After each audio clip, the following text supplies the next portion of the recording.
ডেকে লও রাসূলুল্লাহ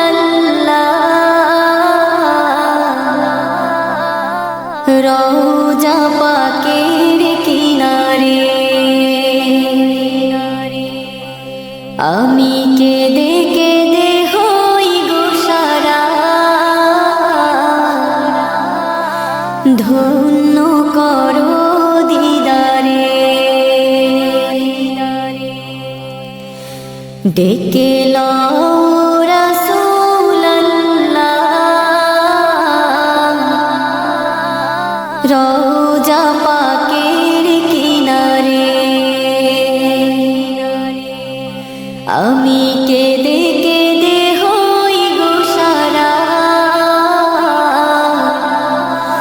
ধন্য করো দিদারে।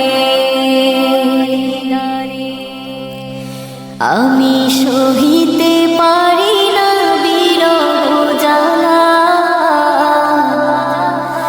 ধন্য করো আমারে।